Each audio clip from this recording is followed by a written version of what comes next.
There's a version of the Hulk that most people carry around in their heads. Green, enormous, angry, smashes things. That's basically the whole picture for a lot of people. And honestly, I completely understand why. The character has been on lunchboxes and t-shirts and children's pajamas since 1962. The image is just sort of baked into the culture at this point, sitting comfortably alongside things like Superman's cape and Batman's ears, shorthand for something so familiar it barely needs explaining. But here's the thing.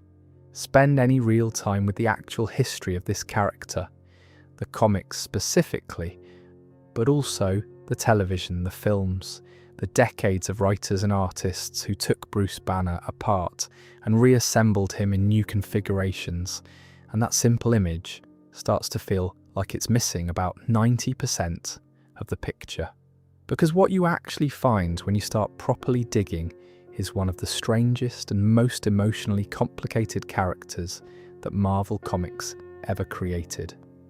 A character born directly out of Cold War nuclear anxiety, reimagined dozens of times across 6 decades.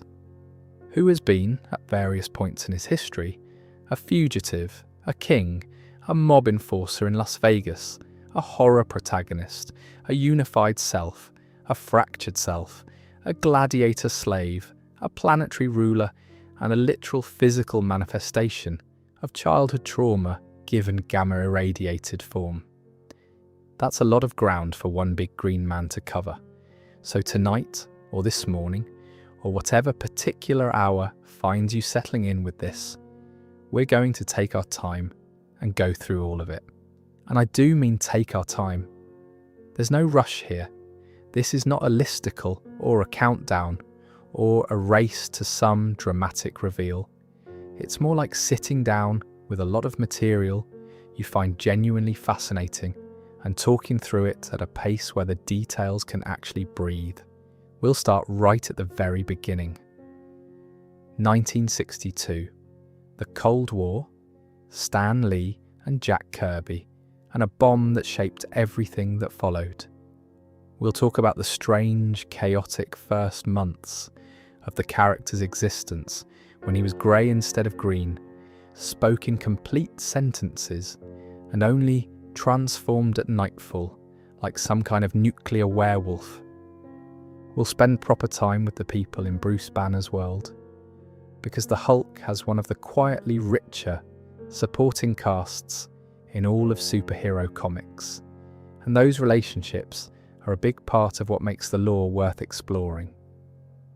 We'll get into the villains, several of whom are fascinating in ways that go well beyond the usual big bad needs defeating function. And then we'll move through the decades, the landmark comic runs that define the character's identity. The 1970s television series that made him a household name in a way the comics alone probably couldn't have managed. The complicated film history that includes one of the more interesting misfires of the early 2000s. The Marvel Cinematic Universe arc across 15 years and 8 different appearances.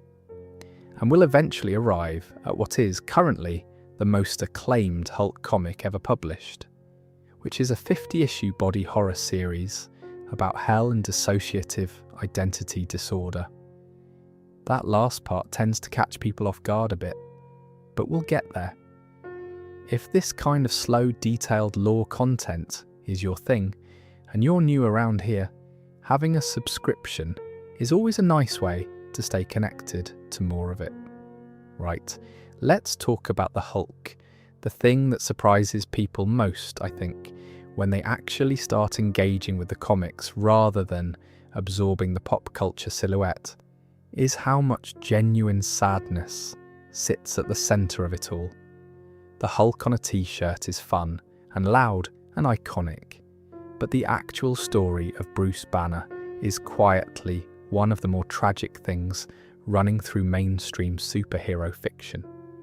A man who cannot fully trust his own body, who cannot be close to the people he loves without putting them in some kind of danger, who contains within himself something enormous and frightening, that he did not ask for, cannot permanently be rid of, and cannot fully control, something that, depending on which era of comics you're reading, might actually be the physical expression of everything he was forced to suppress about his own childhood. It's a lot, and it's a significant part of why the character has lasted over 60 years, when plenty of other superheroes from the same era have quietly faded. The other reason, of course, is that he's enormous and green and can punch tanks into orbit. The psychological depth and the basic visceral satisfaction of watching something huge smash something else are not mutually exclusive. The Hulk has always understood that. There's also just an enormous amount of lore to get through. More than 6 decades of continuous publication, with restarts and relaunches and editorial rethinks along the way, but with a recognisable thread running through all of it. Dozens of writers have taken their turn with the character. Some of them did extraordinary things. Some of them sent him to fight alien warlords for reasons that required a lot of setup. Some of them turned him into a horror protagonist. One of them gave him a run as a Las Vegas casino enforcer that I find genuinely delightful. That's the nature of a long-running serialized character. You get everything, and the job of appreciating it is in figuring out what connects all the different chapters into a coherent whole. I think there is a coherent whole here. It just takes a while to see it properly. And it's worth saying up front, since this is a long one, there's no expectation that you take all of this in consciously. The material is dense and it's rich and there's a lot of it, but the point tonight isn't retention. It's more like spending several hours in the company of something you find interesting without needing to do anything about it. The Hulk's history is good company in that way. There's always another layer, another story, another detail that you didn't know before, and none of it requires immediate action on your part. Some of the details are funny, in the way that comics history is often funny.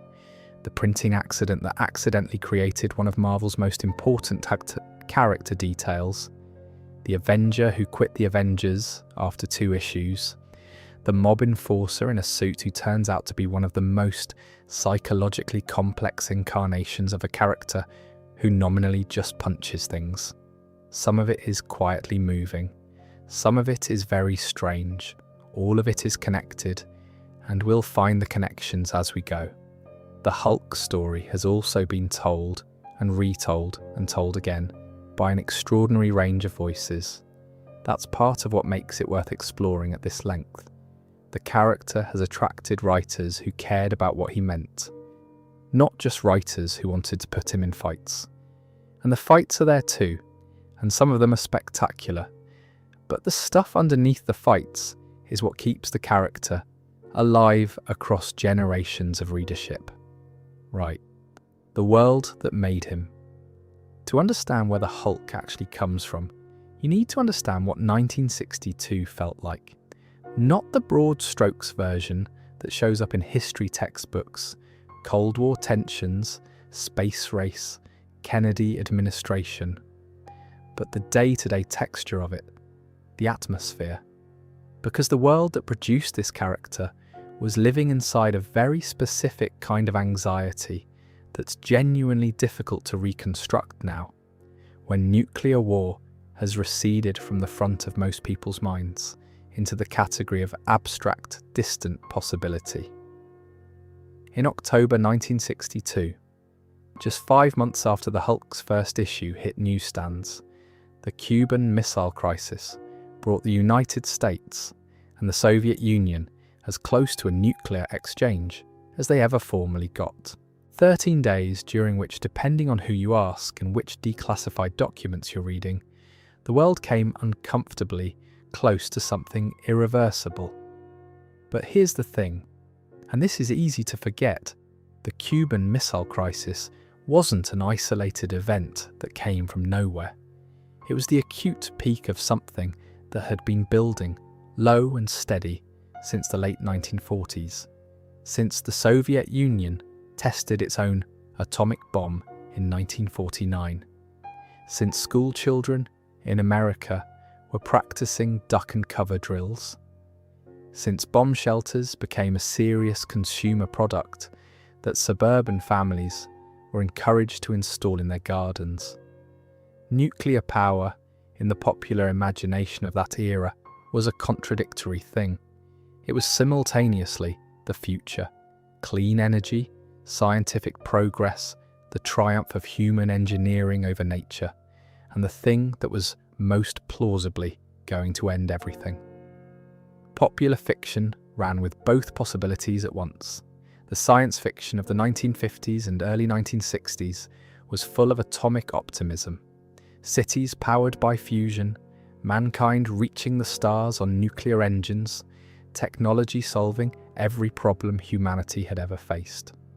And the monster films of exactly the same period were full of the other answer. Creatures mutated or awakened by radiation, giant ants and irradiated spiders, and enormous prehistoric lizards risen from the sea. The monster is always, on some level, what we did to the atom. What the atom might do back.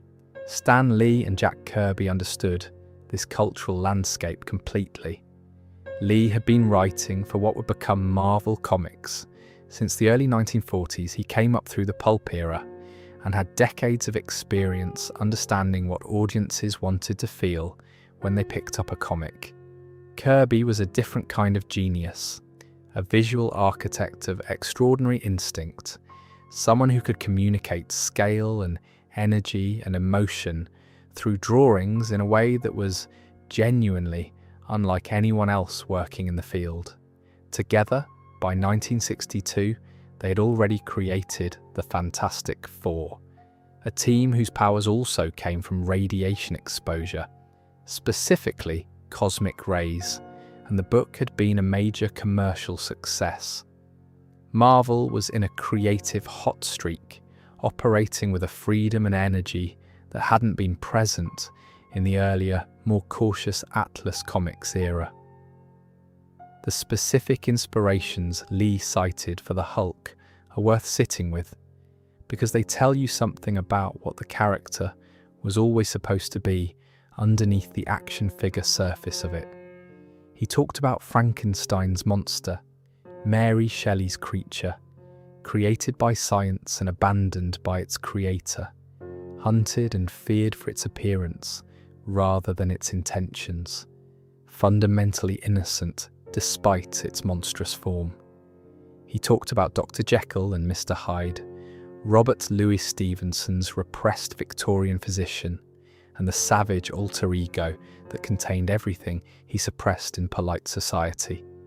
He mentioned, in some interviews, the golem of Jewish mythology, the protective creature made from clay, a defender summoned from the earth to protect those who could not protect themselves.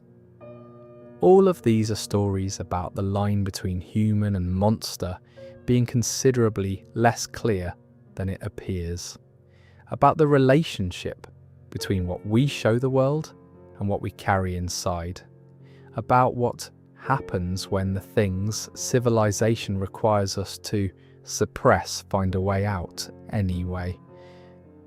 And then there's the specific detail that I find most interesting about Kirby's contribution to the visual.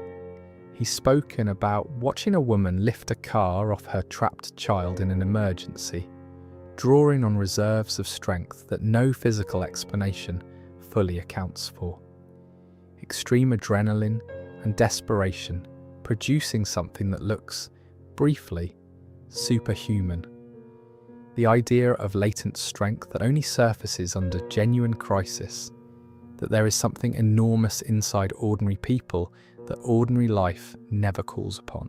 That image fed directly into the Hulk's basic design logic. Then there was the Thing, Jack Kirby's earlier creation for the Fantastic Four. Ben Grimm, a pilot physically transformed into a rocky, monstrous creature by the same cosmic ray accident that gave his teammates their powers. Loved by his teammates despite his appearance, haunted by what he's lost, defined by the gap between who he was before and what he's become.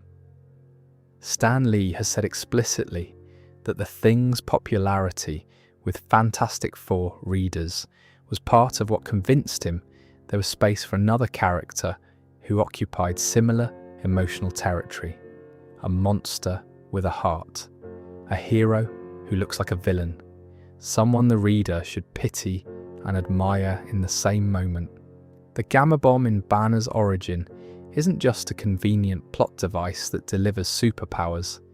It's a specific cultural artifact of its moment. It's a weapon. Banner built it for the military. It exists because the Cold War created a market for increasingly powerful things that could kill people quickly and efficiently. His transformation isn't an accident that happens in a laboratory pursuing pure science. It happens because he was part of the apparatus of mutually assured destruction. The monster that Bruce Banner becomes is, in a very real sense, a product of what the modern world built and what it was prepared to use. That context gives the early Hulk comics an edge that's easy to miss now, when the character has been thoroughly domesticated by merchandise and sequels.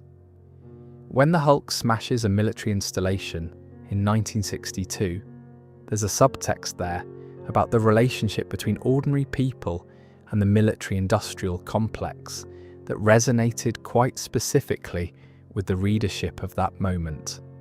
The Hulk is hunted by General Ross and the United States Army, not by a villain, but by the state, by the institution that built the weapon that created him. That's not accidental. All of that is sitting in the DNA of the character before a single page was drawn. Stan Lee and Jack Kirby looked at the world around them, at what people were afraid of and what they secretly wanted, and they produced Bruce Banner. Right, The Incredible Hulk Issue 1, cover dated May 1962. Let's talk about what's actually in it, because it's a strange and genuinely fascinating first issue, one of those comics where you can feel the creators figuring things out in real time, trying different approaches in the same 6 pages, and not quite landing on the definitive version of the character, but getting surprisingly close. We open on a desert test site in the American Southwest. Bruce Banner is introduced as a military physicist of the First Order, a man who has, by his own description, devoted his career to building weapons of extraordinary destructive power. He's working under General Thaddeus Thunderbolt Ross, a white-haired, cigar-chewing military man of the sort that 1962 Marvel Comics produced with considerable ease. They're preparing to test a gamma bomb, a weapon that uses gamma radiation as its primary destructive force, which Banner himself has personally designed. The characterization from the very first panel is important. This is not an innocent man doing pure research. He built the weapon. He knows exactly what it's for. The day of the test, a teenager named Rick Jones drives his convertible onto the testing range on a dare from his friends. Rick is 19, impulsive, and apparently unbothered by the concept of restricted military land. Banner spots him from the command bunker and makes a split-second decision. He sprints out onto the range to get the boy to safety. He manages it. Rick makes it into a protective trench. Banner, now out in the open with no cover whatsoever, doesn't get back in time. There's a detail built into this origin that I find genuinely interesting and which gets glossed over in a lot of retellings. One of Banner's colleagues in the command bunker is a man named Igor. Igor is brilliantly a Soviet spy who has been embedded in the American weapons program. When Banner shouts for the countdown to be halted so he can get Rick to safety, Igor doesn't halt it. He deliberately lets the countdown run, hoping the blast will kill Banner, destroy the bomb plans, and eliminate the project. The gamma bomb going off with Banner in the open is, at least partially, an act of Cold War sabotage. The espionage and the science fiction and the character drama are all in the same 6 pages from the very start. Banner survives the blast, inexplicably. He's irradiated at a level that should be immediately lethal, apparently unharmed, taken to a military hospital. He wakes convinced he's dying from the exposure. Rick Jones sits with him, consumed by guilt. And then that night, something happens. Banner transforms. The creature that emerges is enormous, hunched and powerful and furious, and grey, not green. Grey. This is one of my absolute favourite pieces of comics trivia, not least because the reason is so wonderfully mundane. Stan Lee, by his own account, chose grey for the character because he wanted a colour that didn't suggest any particular ethnicity, a neutral, non-human shade that would read as alien rather than as a coded reference to any real group of people. This is a thoughtful decision that makes complete sense as an approach. The problem was that the printing technology available to Marvel Comics in 1962 was not up to the task of reproducing a consistent grey across a full print run. Colorist Stan Goldberg ended up with different shades of grey coming out on different pages of the same issue, some areas darker, some lighter, some with green creeping in where the grey ink wasn't holding properly. The result was a Hulk who looked like a different colour on almost every page. After seeing the printed issue, Stan Lee made a quick executive decision: green from issue 2 onwards. Not for any deep narrative reason, not because green was symbolically appropriate, not because of any creative epiphany about what the character should represent, just because the printing worked better. He's also said in various interviews that Marvel didn't have a green hero in the lineup at that point, so green seemed like a useful gap to fill. What's delightful is that this publishing accident eventually got absorbed into the fictional canon. The grey skin is now retroactively real within the comics. Banner genuinely did transform into a grey Hulk in his first change, and that detail became the foundation for an entirely separate persona decades later. A printing error became a plot point. Comics are wonderful in this way. The first issue Hulk is also not the Hulk most people have in their heads. He's not the growling, third-person speaking, childlike savage of the classic era. He speaks in full intelligence sentences. He has Banner's intellectual capacity, warped and hostile, and filled with contempt for the weakness he associates with Banner's normal form, but genuinely Banner's mind. He also only transforms at nightfall and reverts to Banner at sunrise, very much like a werewolf. Sun goes down, Banner becomes the Hulk. Sun comes up, he reverts. It's a clean, almost mythological mechanic that they'd find too limiting very quickly, but for the initial run, it provides a ticking clock structure to most of the stories. Rick Jones, the teenager whose trespass set all of this in motion, immediately attaches himself to Banner out of guilt. He becomes the Hulk's self-appointed caretaker and Banner's confidant from the very first issue, and this relationship, this bond between the accidental cause and the consequence, turns out to be one of the most durable things in the character's history. Rick Jones is in the Hulk's world for decades of publication. He shows up in ways we'll get to when we reach later eras of the character's story.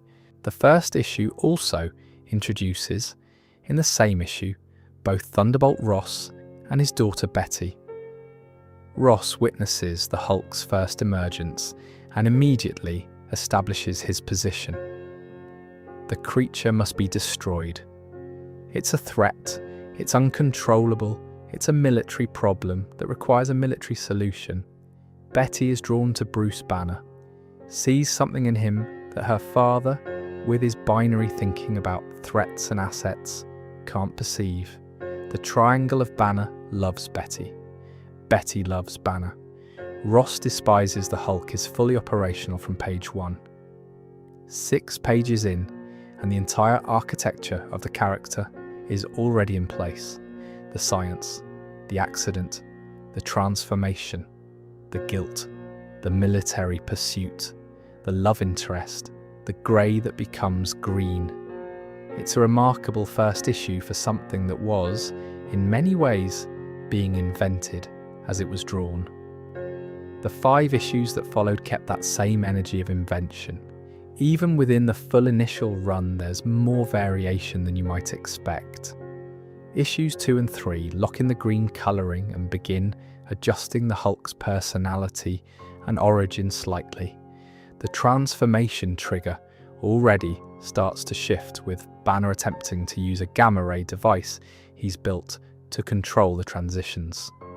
By issue 4, Banner has temporarily cured himself using Rick Jones and a gamma ray machine, only to immediately re-merge with the Hulk when he makes modifications that go wrong. The push and pull between Banner trying to reclaim full control and the Hulk resisting or complicating that is there from almost the very start. Issue 5 sends the Hulk into space, which is simultaneously a very 1962 comics thing to do, and an oddly prescient move for a character who would, decades later, have his most important story arc happen on a distant planet. Issue 6, penciled by Steve Ditko rather than Kirby, wraps up the initial run in a way that feels more like an issue in the middle of something than a conclusion, because the book didn't know it was ending. It was cancelled while still in motion. The 6-issue run as a whole is probably best understood as a pilot season that established the setup without fully working out the format. By the time the character properly returned in Tales to Astonish, the format had been refined and the character had crystallised. But those first issues are still worth reading if you ever want to see where everything started. The grey skin, the intelligent monster, the Cold War paranoia, the guilt of the teenager who started it all. Here's a fact that genuinely surprises people when they encounter it. The original Incredible Hulk series was cancelled after 6 issues. 6. May 1962 through March 1963, and then gone. The book wasn't finding its audience the way the Fantastic Four had. The sales figures simply weren't there. Marvel cancelled it, which was a fairly routine thing to do with a title that wasn't performing. They were operating under fairly strict publishing constraints at the time, limited in how many titles they could release per month by their distribution arrangement. So underperforming books got cut to make room for things that were working. And yet, within the same month as that 6th and final issue, the Hulk was already guest starring in Fantastic Four issue 12. As if the character was simply too energetic and too interesting to actually go away just because his own book had been cancelled. Months later, September 1963, he became a founding member of the Avengers when that new team book launched, appeared in issues 1 and 2, and then beautifully, by issue 3 he had already quit, turned against the team, gone off on his own. The Hulk was an Avenger for approximately 2 issues before concluding that the whole arrangement wasn't for him. This is, I think, a genuinely perfect early character beat. The Hulk cannot be accommodated by team structures. He doesn't follow orders, he doesn't trust institutions, he cannot be the collaborative, cooperative type that a team requires. He tries briefly, and then he can't sustain it. This will repeat across various forms throughout his history. He keeps getting drawn into the company of other heroes and keeps finding he can't stay. He then showed up in Fantastic Four, issues 25 and 26 in 1964, for a battle that involved both the Avengers and the Fantastic Four simultaneously, motivated, as the story tells it, largely by the fact that he'd been replaced on the Avengers roster by the newly thawed Captain America and was not remotely pleased about it. The Hulk reacts very badly to being abandoned. That's not a plot point, that's character. He'd been accepted briefly and then told he wasn't needed. The response is disproportionate in scale and entirely understandable in emotional logic. By October 1964, he was back in his own feature, sharing the anthology book Tales to Astonish with Giant Man, starting from issue 60. This run, which eventually led to Tales to Astonish being renamed The Incredible Hulk Volume 2 in April 1968, is where the character you actually recognise in the popular imagination starts to properly solidify. The key change, and it's a crucial one, the anger trigger. In the original 6 issues, Banner's transformation was tied to the sunset, purely biological, almost astronomical in its determinism. In the Tales to Astonish run, this is replaced by emotional stress, specifically anger. The madder Hulk gets, the stronger Hulk gets. This single change transforms the character from a werewolf story into something much more interesting, a story about a man whose own emotional state is the most dangerous thing about him, about someone who cannot afford the emotional responses that most people take entirely for granted, because his emotional responses have physical, external, catastrophic consequences. The Hulk's personality also shifts in this era toward the more savage, childlike version. The creature who speaks in third person, who wants to be left alone but reacts with devastating force when bothered, who has Banner's memories only intermittently and doesn't particularly want them. By Tales to Astonish issue 64 in February 1965, the Hulk is speaking in full sentences for essentially the last time in standard continuity for quite a while. After that, it's growls and proclamations and Hulk smash. Tales to Astonish also introduces the two figures who define the Hulk's villain landscape for decades. The leader, a factory worker who receives a dose of gamma radiation and develops a massively enlarged brain-housing superhuman intelligence, appears in issue 62. The Abomination, a Soviet intelligence officer named Emil Blonsky, who deliberately seeks out gamma radiation, arrives in issue 90. There's a pattern worth noting in both of those villain origins. Both of them are, essentially, variants on what happened to Banner. Both of them are people whose contact with gamma radiation changed them fundamentally. The leader develops mental rather than physical transformation and embraces it entirely. The Abomination develops physical power even greater than the Hulk at baseline. What distinguishes Banner from both of them at this stage is that Banner hated what happened to him. He didn't ask for it. He doesn't want it. The other two, in their different ways, wanted exactly what they got. This era is chaotic and a bit uneven, and occasionally sends the Hulk to fight alien invaders for plot reasons that are only loosely connected to anything else happening in the book. It's also kind of wonderful for exactly that reason. You're watching a creative team figure out what a character is in real time, pushing in different directions, seeing what resonates and what doesn't.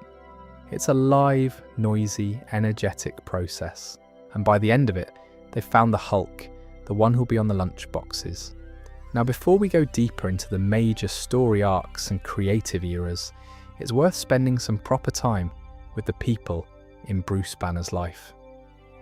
One of the things that genuinely distinguishes the Hulk from a lot of his contemporaries is that the supporting cast actually matters. These aren't just background characters who exist to give the hero someone to talk to between punch-ups. They have their own arcs, their own contradictions, their own share of grief and mistake and bad luck. The world of Bruce Banner is populated with people who are all in different ways trying to deal with the same enormous problem, and each of them approaches it from a different angle that tells you something about the character himself. Let's start with General Thaddeus Thunderbolt Ross, because he might be the most complicated figure in the whole supporting cast. Ross is one of the great obsessives in Marvel Comics. His defining characteristic for much of his publication history is the pursuit of the Hulk, with a single-mindedness that borders on and occasionally crosses into genuine mania. He's been hunting this creature for decades of story time. He has devoted extraordinary military resources to it. He has, at various points, sacrificed his career, his relationships, and his daughter's goodwill to it. And the rich, terrible irony at the centre of his obsession is that the thing he's hunting is the alter ego of the man his daughter loves. He knows Banner is the Hulk. He hates both of them, in slightly different registers. He hates the Hulk because the Hulk is dangerous and destructive and has caused genuine harm to people and places. That part isn't wrong. The Hulk is all of those things. But he also hates Banner because Banner represents something Ross cannot categorise within his military framework. A quiet, complicated, emotionally reserved man whom his daughter chose over her father's preference, who keeps putting Betty in danger, whose existence is a constant reminder that Ross's understanding of people is insufficient. Ross is not quite a villain and not quite an ally. He's a man whose moral compass is calibrated entirely around military hierarchy, threat assessment, and the duty to neutralise dangers. The Hulk breaks every category he has. The Hulk is simultaneously the most dangerous entity on the continent and the person Bruce Banner becomes. And Betty loves Bruce Banner, and Ross loves Betty. He cannot resolve this, he just keeps hunting. What makes this satisfying as a long-running character arc is where it eventually lands in the modern era. Ross undergoes a gamma procedure himself and becomes the Red Hulk. He becomes the very kind of thing he spent his life trying to eliminate. The man who hunted gamma-powered beings for decades, who saw them as aberrations and threats, who defined his purpose around their destruction, he becomes one. The narrative irony of that is so complete that it almost doesn't need a commentary. It's just there, this enormous, satisfying thing, sitting at the end of 50 years of stories. Betty Ross is a different kind of tragedy in the character's history, and I want to be honest about the fact that the comics have not, on balance, been particularly kind to her. She loves Bruce Banner with the full knowledge of what loving Bruce Banner means. She knows what he becomes. She knows the danger. She stays anyway, not out of naivety or because she doesn't understand the situation, but because she's made a genuine choice about what and who she values. She marries him. She watches him transform again and again. She tries to build something stable with a man whose stability is, by definition, always provisional. And then in Peter David's run, she's poisoned. The Abomination, who has a particular vendetta against Banner, exposes her to gamma-irradiated blood that slowly kills her. She dies from the radiation poisoning. It's one of the cruelest things done to any character in these comics, and it's done to Betty specifically because she's Banner's vulnerability. Hurting her is the most efficient way to destroy him. She's been brought back in various forms since then. Red She-Hulk in more recent comics, the Red Harpy in Al Ewing's Immortal Hulk, but the early Betty, the Betty of the classic era, is defined almost entirely by her love for a man who cannot stay safe in a world that keeps finding new ways to use her against him. She deserved considerably better than what she was generally given. Rick Jones is, I think, one of the most underrated figures in the entire Marvel universe. He starts as the reckless 19-year-old whose trespass causes Bruce Banner's accident. And he spends what feels like the next several decades of publication history attempting in various ways to make up for it. He serves as the Hulk's self-appointed caretaker and Banner's closest friend through the early years, staying with a man who becomes a monster at sunset and trying to keep both of them from causing too much damage. He later takes on gamma-based abilities of his own and becomes A-Bomb, a creature with some physical similarity to the Abomination. He serves briefly as Captain America's new partner after Bucky's apparent death, a significant in-context role in the larger Marvel story. He's also, in what is probably the strangest chapter of his career, briefly the human host for Captain Marvel, the Kree warrior Mar-Vell, in an arrangement where the two share a body and swap between dimensions via a pair of wristbands called Negabands. It's complicated. The point is that Rick Jones, starting from one bad decision as a teenager, ends up at the centre of an extraordinary amount of Marvel history. There's something moving about his relationship with Banner if you track it across the decades. He was responsible for what's happened to Bruce. He knows this, and he stays not from guilt exactly, or not only from guilt, but from something that becomes genuine friendship. He's one of the few people in Banner's world who knows the full picture and chooses to remain present anyway.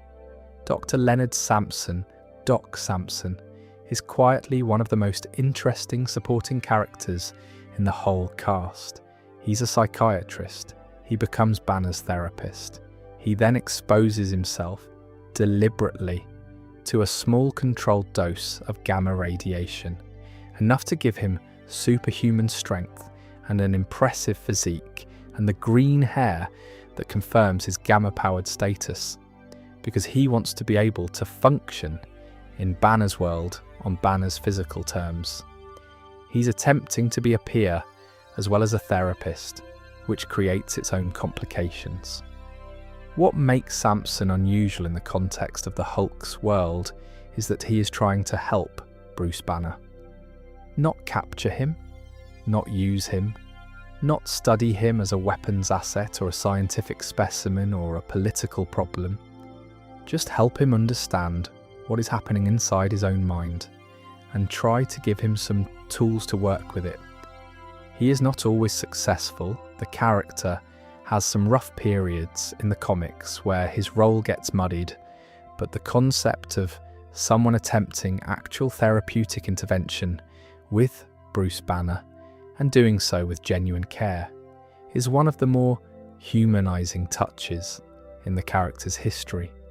It's also Sampson who eventually attempts the therapeutic work that produces Professor Hulk, but we'll come to that properly when we reach the Peter David era. And then Jennifer Walters, She-Hulk, who is Bruce's cousin.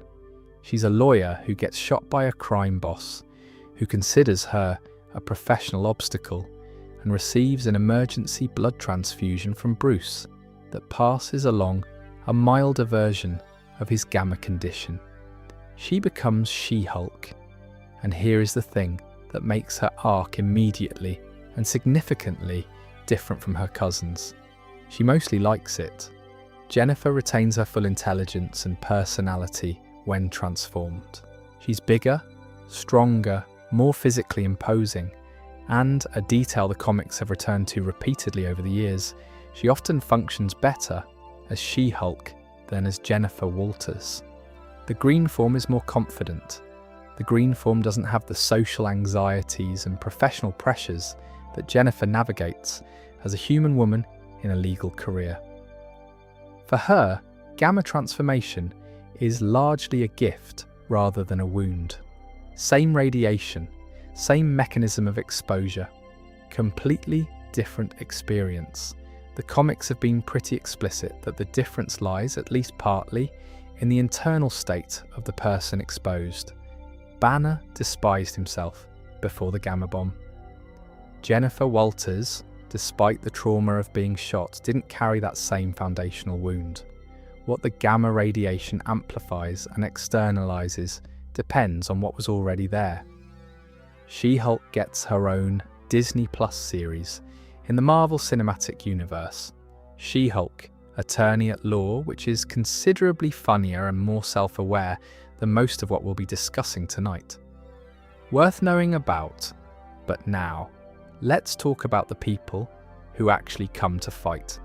And since we're talking about the people around Bruce Banner, there's one more figure worth mentioning briefly, even though he operates more at the edges of the Hulk's world than at its centre. Glenn Talbot, Major Glenn Talbot, who serves under Thunderbolt Ross, is one of those quietly significant supporting characters whose role is mostly structural but occasionally interesting. He loves Betty. He competes with Banner for her affection, entirely unsuccessfully, and his pursuit of that impossible goal gives him a motivation that's personal rather than purely professional. He eventually marries Betty for a period, in a stretch of comics history where Banner is presumed dead, and Betty is trying to move forward. And then Banner comes back, and the whole complicated situation reasserts itself. Talbot is, in many ways, the person the normal world would prefer Banner to be. Military, loyal, comprehensible, someone whose anger doesn't cause earthquakes. But Betty doesn't love Talbot, and Banner is the one who came back from a gamma bomb. There's a version of the Hulk story that's also underneath everything, a story about what it costs the people around someone who is genuinely exceptional and genuinely dangerous. They can't have ordinary relationships with him. They can't have ordinary lives adjacent to his. The people who stay, who actually remain present despite knowing the full picture, are, in a sense, making a choice to live in the vicinity of something enormous, and that choice defines them. Writing a villain for the Hulk presents a particular creative challenge. You need someone who can plausibly threaten a being with potentially limitless physical strength, whose power scales upward with his emotional state, who has survived nuclear explosions and planetary re-entry and the combined assault of most of Marvel's heroes at various points. The solutions the books have come up with over 60 plus years are varied and often quite interesting. Not all of them are simply someone stronger, which is fortunate, because that option runs out of novelty rather quickly. The leader, Samuel Stearns, is the most intellectually interesting of the Hulk's major antagonists, and the one who most clearly exists as Banner's mirror image. He starts as a janitor at a chemical facility who is accidentally exposed to gamma radiation while moving containers of the stuff. Unlike Banner's enormous physical transformation, the radiation affects Stearns' brain. His intelligence expands to superhuman levels, and his head physically grows to accommodate it, developing the characteristic enlarged cranium that becomes the leader's most recognizable visual feature. What the leader does with his new abilities is the point. He devotes himself entirely to the project of taking over the world, constructing scheme after scheme of varying complexity and ambition, failing repeatedly, regrouping and beginning again. He is, in a very specific sense, Banner's opposite. Banner despises what gamma radiation did to him. He didn't ask for the transformation, doesn't want it, has spent considerable energy trying to reverse it. The leader experienced gamma radiation as an unambiguous gift. It made him extraordinary, gave him abilities he never had before, opened up possibilities that would otherwise have been completely unavailable to a man working a menial job at a chemical plant. He's entirely at peace with what he's become. He just uses it for evil, which is a bit of a shame. There's a particular moment in the character's MCU history worth noting. He appears in the 2008 film The Incredible Hulk, played by Tim Blake Nelson, as a scientist named Samuel Stearns, who has been helping Banner research a potential cure. By the end of the film, he's been exposed to Banner's blood, and the camera shows his head beginning to enlarge, strongly implying what he becomes. He then doesn't appear on screen again for about 15 years, eventually resurfacing as the full leader in She-Hulk, attorney at law in 2022 and in the later Captain America films. It's a slow burn, even by MCU standards. Emil Blonsky, the Abomination, is the villain who most directly represents what happens when someone chooses to pursue the Hulk's power without Banner's involuntary circumstances. In the comics, he's a Soviet intelligence officer. In the MCU, he's reimagined as a British Royal Marines officer on loan to the Americans, played by Tim Roth, a choice that Tim Roth has said he made largely to please his sons, who were superhero fans, and because director Louis Leterrier had ideas about the character that genuinely interested him. Blonsky seeks out gamma radiation deliberately. He wants the Hulk's power. What he gets is something arguably more powerful at baseline. The Abomination is physically stronger than the Hulk at normal levels, larger and more inherently monstrous, with a physical form that has no human mode to switch back to. He's locked in. He cannot become Emil Blonsky again. The transformation is permanent. The crucial mechanical difference between Abomination and the Hulk is the anger scale. The Hulk's strength increases with his emotional intensity. The madder he gets, the more powerful he becomes, theoretically without upper limit. The Abomination's strength is fixed. He hits his ceiling and stays there. This means that in any prolonged fight between them, the longer it goes on, the more the Hulk's advantage grows. What starts as a mismatch in Blonsky's favour reverses over time. He's also the character responsible for one of the most personally devastating things done to anyone in Bruce Banner's world. We'll come to the specifics of that when we reach the Peter David era. Now, the Maestro. I love the Maestro as a concept, and I want to explain why, because I think it represents the most interesting kind of villain that the Hulk story is capable of producing. The Maestro isn't really an external threat. He's not someone who came from outside Banner's world to cause problems. He's a villain from inside Banner's story, from the future of it. In Peter David's 1992 miniseries, Future Imperfect, drawn by George Perez, we see a possible future Earth roughly 1 century from the present day. Nuclear war has devastated most of the planet. The majority of Marvel's heroes are dead. The Hulk has been living through the aftermath for 100 years, absorbing more and more radiation as the wars continued, losing more and more of what he cared about, spending a century in a world with no one left to protect and no hope to anchor him. The result is the Maestro, a version of the Hulk who has become a tyrant, ruling over the surviving fragments of humanity from a fortress city called Dystopia. He's more physically powerful than the present-day Hulk. A century of gamma absorption has elevated him further. He also has Banner's full intelligence, which is not a feature of the classic savage Hulk. He's witty, theatrical, and utterly without mercy. He keeps his throne room decorated with the trophies of dead heroes, Captain America's shield, Thor's helmet, Iron Man's armour, the costumes of the fallen. He's kept them as mementos of the world that no longer exists, and they're also, quite openly, trophies of defeat. What makes the Maestro so compelling as a character, rather than just an impressive villain, is what he represents in the context of Banner's entire story. He's not an alien threat or a malicious creation or a force of nature.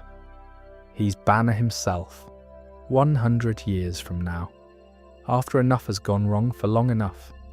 He's what the Hulk becomes without anything left to love or be responsible to. The present-day Hulk being brought to the future to fight him is not just a superhero confrontation, it's Banner being forced to look at his own worst possible future self and choosing what to do about it. The climax of Future Imperfect is one of those genuinely memorable moments in Marvel history. The resolution involves time travel, a certain legendary piece of technology, and is both clever and emotionally satisfying in a way that long superhero epics don't always manage. No spoilers, or rather, if you're interested, it's worth reading the actual story, which is very short by modern standards and entirely worth the time. Thunderbolt Ross in his Red Hulk incarnation deserves a moment too, though his transition from antagonist to gamma-powered being is something we touched on in the supporting cast section. The narrative satisfaction of Ross's transformation isn't really about anything he does as the Red Hulk. It's about what his transformation means in the context of 50 years of stories.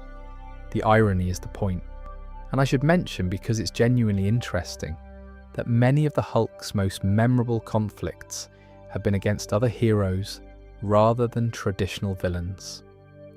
The ongoing argument with the Thing, the eternal question of which Marvel monster is actually the stronger, played out in numerous team-ups and battles over the decades, is one of comics' most durable, recurring disputes.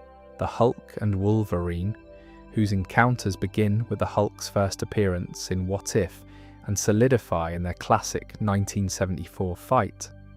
In Incredible Hulk, issue 181, one of Wolverine's earliest significant appearances, which tells you something about what role the Hulk plays in establishing the power levels of new characters. The Hulk and Thor, whose conflicts span decades, and which the MCU engages with quite directly in Thor Ragnarok. And of course, the Hulk and the full roster of Avengers when things go badly wrong. The fact that the most compelling Hulk confrontations are often against allies rather than enemies tells you something real about the character. He's not a villain to be defeated. He's a force that other heroes have to somehow accommodate or fail to, or be changed by in the attempt. And since we're talking about the Rogues Gallery, it's worth mentioning a few more figures from the Hulk's antagonist history that get less attention but are interesting in context. The Gargoyle, who appears in the very first issue as an evil Soviet genius with a disproportionately large head, a physical mutation that, looking at it now, reads almost like a prototype of the Leader, serves as the original villain and was later reimagined in modernised form as a separate character called the Gremlin. Both versions exist primarily as Cold War archetypes, the mad scientist in service of the enemy state, and they're of their moment rather than transcending it. The Absorbing Man, Carl Creel, is a more interesting case, particularly in the modern era. He's a classic Marvel bruiser, a villain who can absorb the properties of whatever material he touches, which makes him a versatile physical threat. Touch steel and become steel. Touch stone and become stone. Touch the Hulk and theoretically become something even more formidable. He's been a Hulk antagonist for decades, but in Ewing's Immortal Hulk run, he gets something he'd rarely been given before: interiority, a perspective, a complicated relationship with his own gamma-derived abilities, and with the specific history of what those abilities have cost him. He becomes almost sympathetic in that context, which is exactly the kind of character work that distinguishes an ambitious Hulk story from a generic one. Absorbing Man also has a wife, Titania, a gamma-powered villain of considerable strength in her own right, and their marriage is one of the stranger, more affecting relationships in the Hulk's adjacent world. There are a couple of supervillains who are actually loyal to each other, which is unusual enough in comics to be worth noting. The leader's long game across MCU continuity is also, frankly, worth appreciating as a piece of slow-burn storytelling. He was introduced in 2008, spent roughly 14 years absent from the screen, and then returned with accumulated history and accumulated grievances in multiple subsequent projects. That's a genuinely unusual commitment to a character who could very easily have been written off as a one-film antagonist. In October 1985, writer Bill Mantlo published the incredible Hulk issue 312, a single issue, and it permanently changed what the Hulk means as a character. Not through action or spectacle or a new villain or a dramatic plot development, but through the quiet, precise act of giving Bruce Banner a childhood. Not just a biographical fact of one, he'd been established as having grown up in a scientific household, had a father in physics, that sort of thing. What Mantlo gave him was a specific, detailed, emotionally grounded account of what that childhood was actually like, and it recontextualized everything. Brian Banner, Bruce's father, was a physicist. He was also an alcoholic, and he was a man in the grip of a specific paranoid delusion that had been quietly corroding him for years. He became convinced, through a process that's detailed in the issue with uncomfortable precision, that his work with nuclear physics had somehow corrupted his own genetic material, that he had passed something broken and dangerous to his son. He looked at young Bruce, a brilliant, quiet, introverted child who in many ways resembled his father intellectually, and saw evidence of the very contamination he feared. He didn't see a son, he saw a genetic mistake. This led to abuse, physical violence directed at Bruce, at various points at Bruce's mother Rebecca, and at the household generally. Brian Banner was the kind of dangerous man who was capable of articulating a rational justification for his cruelty. The delusional framework about the monster gene gave him, in his own mind, a reason for what he was doing that wasn't simply, "I am an angry, frightened man who beats the people closest to me." The story ends with Rebecca trying to protect Bruce from an attack. Brian Banner murders her, in front of Bruce. What Mantlo then establishes, and this is the genuinely crucial thing, is that Bruce Banner had already developed what would later be understood as dissociative identity disorder before the gamma bomb ever detonated. He had already begun the internal fragmentation process as a survival mechanism. The quiet, controlled, emotionally unavailable scientist that the military career knew. And somewhere locked away beneath that presentation, the enormous accumulated rage of a childhood spent being afraid, being hurt, watching someone he loved be hurt worse, and being entirely powerless to do anything about any of it. The gamma radiation didn't create the Hulk out of nothing. It gave physical form to something that was already there, already developed, already waiting. This is a remarkable reframe of everything that had come before, and its significance is difficult to overstate. Every angry Hulk from 1962 onward suddenly has a deeper explanation. The anger isn't just the product of the radiation. The radiation is just what uncorked it. The Hulk emerges when Banner is under extreme emotional stress because Banner has spent his entire life managing extreme emotional stress through suppression and suppression, it turns out, is only ever a temporary strategy. The monster that comes out is the part of him that learned as a small and defenseless child that the only possible protection lay in becoming something too enormous and frightening to be hurt. The reason Mantlo's edition stuck, the reason every significant writer since has engaged with it rather than retconning it or working around it, is that it makes psychological sense of a character who had, until that point, been largely interesting, despite his psychology, rather than because of it. The Hulk was a great character in spite of the fact that there wasn't a deep explanation for his anger. After 1985, the anger is the whole story. Bill Mantlo himself brought genuine personal experience to the work. He's spoken about his own complicated relationship with certain things in his past and the specificity of the Brian Banner character, the particular texture of his cruelty, the rationalization, the way the violence operates within a household, reads as something informed by genuine understanding rather than just creative invention. In 1992, a decade after his significant contribution to the Hulk mythology, and after he'd moved on from writing comics, Mantlo was involved in a hit-and-run accident that left him with catastrophic brain injuries. He spent years in care. The comics community has continued to hold his contributions to the character in considerable regard. There have been ongoing efforts to ensure he benefits from the properties he helped develop, including the Hulk's psychological framework that multiple major films and series have drawn on.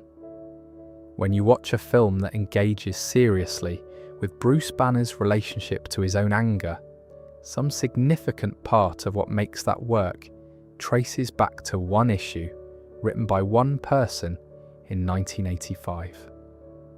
In 1987, writer Peter David took over The Incredible Hulk.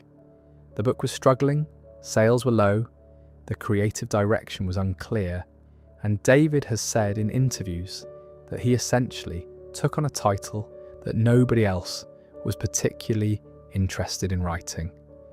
He then stayed for 137 issues, finishing with issue 467 in August 1998. 11 years.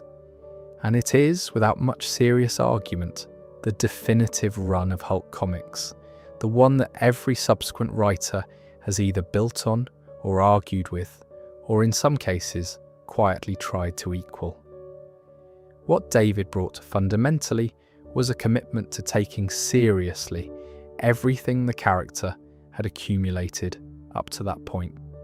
The Mantlo psychological framework, the DID underpinning, the specific history of Banner's relationships and failures.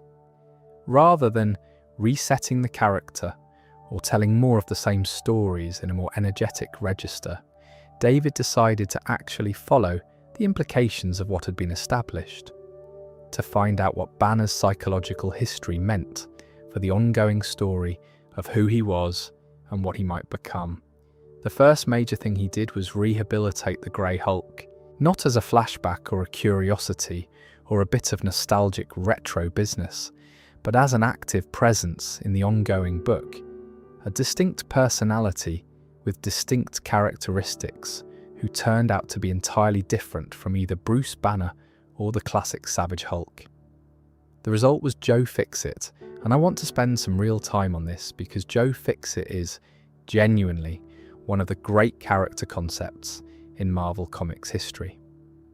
The Grey Hulk, the one who'd been dormant since the original first issue era, retroactively established in canon as Banner's genuine first transformation, turns out, when properly explored, to be something quite specific. He's smaller than the classic Green Hulk, weaker at baseline, but considerably smarter, and operating with a moral framework that is entirely self-interested in a way that neither Banner's guilt-ridden ethics nor the Savage Hulk's childlike innocence can manage. He's cunning, He's mercenary. He has a particular way of looking at the world that the other personas don't share. And he ends up in Las Vegas.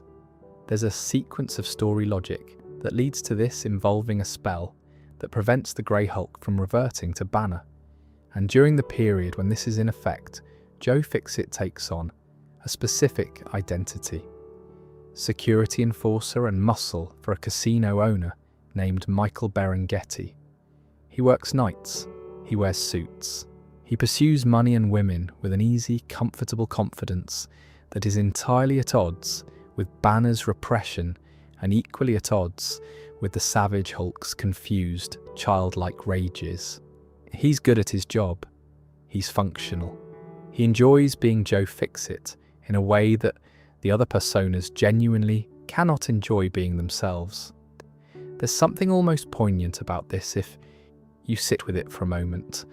The repressed rage of Bruce Banner's childhood, given a different shape, becomes a man in a sharp suit who's good at casino work and doesn't lose sleep over moral ambiguity. The monster becomes an employee. The trauma becomes competence. The Las Vegas stories are some of the strangest and most entertaining chapters in Hulk history, and they work partly because of the tonal shift they represent. This is Hulk-adjacent noir, essentially, and David handles the register well. Joe Fixit is not a hero, but he's not quite a villain either. He occupies that middle space where the most interesting characters tend to live.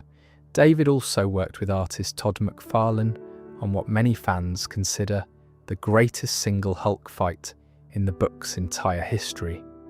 The Incredible Hulk issue 340, where the Grey Hulk goes up against Wolverine. McFarlane's art on that issue is something special, visceral and dynamic in a way that made him a superstar almost immediately. The fight itself works because both characters are grey zone figures, neither fully hero nor fully villain, operating by their own codes in a confrontation that has no obvious moral victor. Then comes the biggest creative ambition of David's run, the Professor. The setup, Doc Samson recognizing both the psychological damage Banner is operating under and the pragmatic danger of having three distinct personalities competing for control of one body, uses hypnotherapy to attempt a merger. He tries to integrate the three primary personas, Bruce Banner, the Savage Hulk, and Joe Fixit, into a single stable identity that can draw on all three without being dominated by any one of them.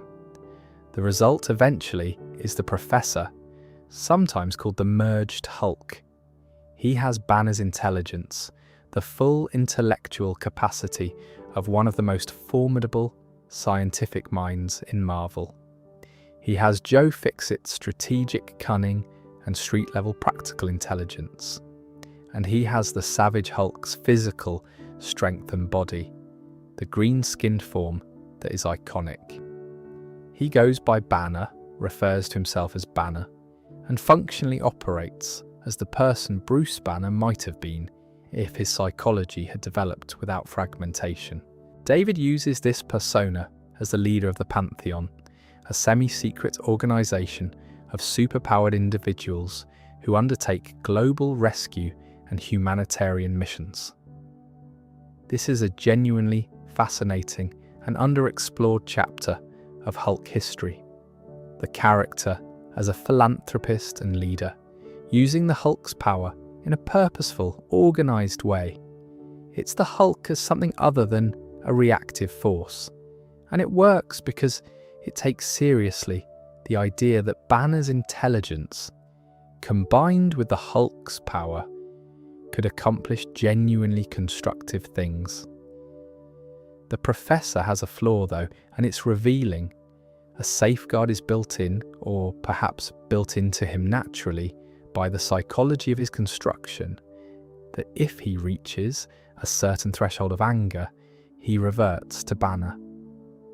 The most integrated version of the character is also the one who most fears his own anger, even at his most functional, even as his supposed ideal self, Banner is still fundamentally afraid of what happens when the control slips. Needs review. Then in 1992, David gives us Future Imperfect. We've talked about the maestro already, the dark future self, the tyrant of dystopia, the throne room full of dead heroes' trophies, and I don't want to retread that ground completely. But in the context of the Peter David era specifically, what's important about Future Imperfect is how it fits into the ongoing story David was telling. The maestro isn't an interruption or a detour. He's a logical development of the questions David had been asking since he took over the book. What does Banner become when everything goes wrong? What does the anger lead to when there's nothing left to love? The answer is the maestro. And the present-day Hulk having to confront and defeat his own worst possible future gives the era an emotional and thematic coherence that long runs on superhero books don't often achieve. The end of the Peter David era is defined by loss. Betty Banner is poisoned by the abomination, specifically by exposure to his gamma-irradiated blood, which slowly destroys her from the inside. She dies, and the grief of her death, combined with an editorial desire to return to a simpler, more action-oriented version of the character, creates the circumstances that end David's run. He disagreed with the direction the book was being pushed toward after Betty's death. After 137 issues, after 12 years, he departed. His final issue lands with real weight if you've been following the whole run. It's not a triumphant conclusion, it's a farewell that acknowledges what has been built and what has been lost. He writes Banner with the same psychological specificity he brought on day one, and then he leaves. What he left behind is a character who is permanently more complex than when he arrived. The DID framework is now foundational. The psychological depth is structural. The personas are fully developed and fully distinct. Every writer who comes after David, and there have been many, some extraordinary, works within the architecture he built.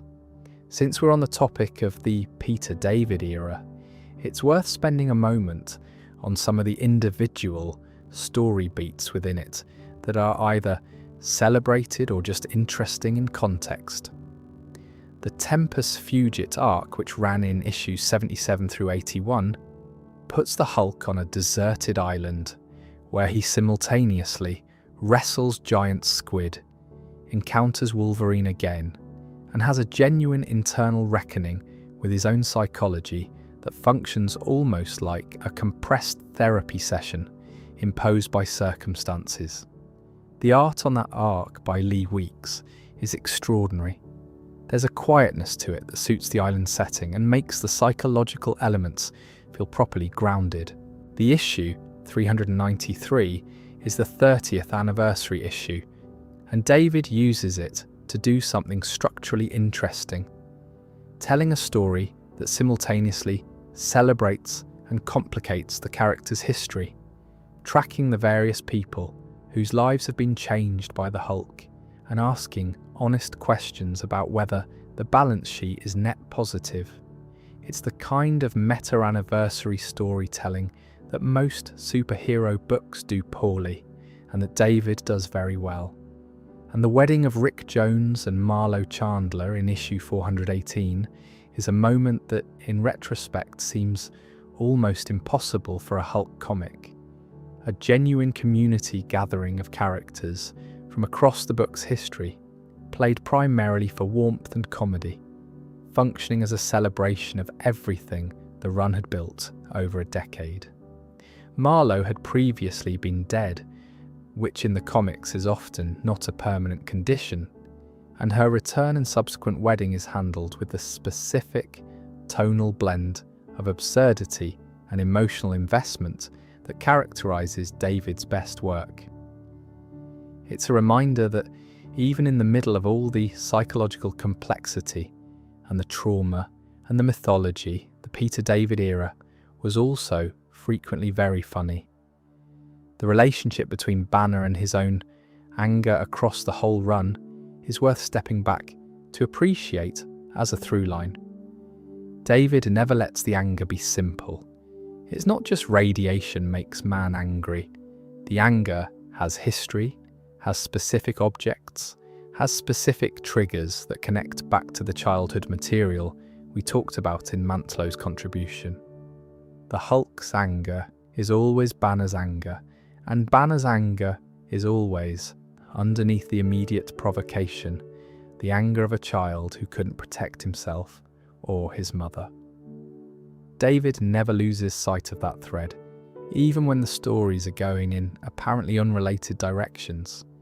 There's a version of the Hulk story that works as pure epic. No therapy sessions, no civilian casualties, no government committees. Just the Hulk on a brutal planet, with people who depend on him, fighting his way from the bottom of a slave pit to the top of a throne. And somehow that story manages to be the most emotionally resonant thing the character has produced in decades. Planet Hulk, written by Greg Pak and drawn primarily by Carlo Pagulayan, with contributions from other artists, ran in The Incredible Hulk issues 92 through 105 from 2006 into 2007. It's one of those stories that earns its reputation straightforwardly, not because it's complex or formally unusual, but because it's excellent at what it's attempting. The setup involves the Illuminati, which in Marvel Comics refers to a secret council of the universe's most powerful heroes: Tony Stark, Reed Richards, Black Bolt of the Inhumans, Doctor Strange, Professor Charles Xavier, and Namor of Atlantis. They convene without public knowledge or oversight, making decisions they consider too consequential to be left to normal democratic processes. And they've reached a decision about the Hulk. The Hulk, they've concluded, is simply too dangerous to remain on Earth. The collateral damage is too consistent. The unpredictability is too high. The probability of a catastrophic event keeps being too non-trivial. Their solution, a spacecraft, a ruse to get him on board, a sealed hatch, and a programmed course to a planet they've identified as peaceful and habitable, where he can live out his days without the various problems he creates for Earth's population. The ship goes off course. He doesn't land on the peaceful planet. He crash lands on Sakaar. Sakaar is a war-torn world with a gladiatorial culture maintained by force, ruled by a figure called the Red King. The planet operates on a brutal hierarchy of warriors and slaves. And when the Hulk's ship arrives and he crawls out of the wreckage, still disoriented from the crash, he is immediately captured. Fitted with an obedience disc, a device that delivers incapacitating shocks if the wearer attempts violence against their designated masters, and thrown into the arena as a slave gladiator. This premise should, on paper, not work as well as it does. A story about the Hulk being a gladiator sounds like a perfectly fine action premise that doesn't ask much of the character beyond putting him in fights. What Pak understands, and what makes Planet Hulk something more than its premise, is that the gladiatorial setting is the right context for a specific kind of banner story. On Earth, the Hulk is always an outsider, feared, hunted, never allowed to simply be. On Sakaar, he's also initially an outsider, but an outsider in a context where physical strength and the willingness to fight determines social value. For the first time in his existence, what he is fits somewhere. The Hulk forms bonds with his fellow slave gladiators who become his warbound, bound to each other by the circumstances of the arena, by survival, and eventually by genuine loyalty. Korg is a Kronan, a creature made of stone, slow-moving and thoughtful and unexpectedly gentle. Heroim is a shadow warrior, a former warrior priest of one of Sakar's religious orders. Elo is the daughter of a Sakarian senator who was killed for opposing the Red King.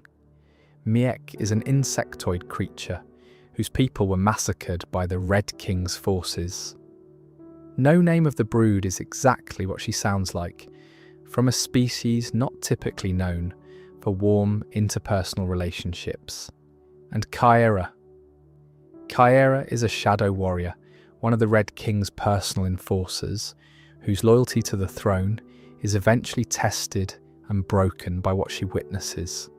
She defects to the Hulk's cause, and her relationship with the Hulk becomes the emotional centre of the story's second half. The revolution happens. The Hulk leads it, with tactical intelligence and the particular kind of authority that comes from being both the strongest person in any room and the most visibly mistreated. The Red King is defeated. And then, for perhaps the first time in any significant way in his published history, the Hulk has everything. Peace, purpose, people who call him king and mean it warmly. Kyera is pregnant. He is going to be a father. Greg Pak spends enough time here that you actually feel it. The happiness is real.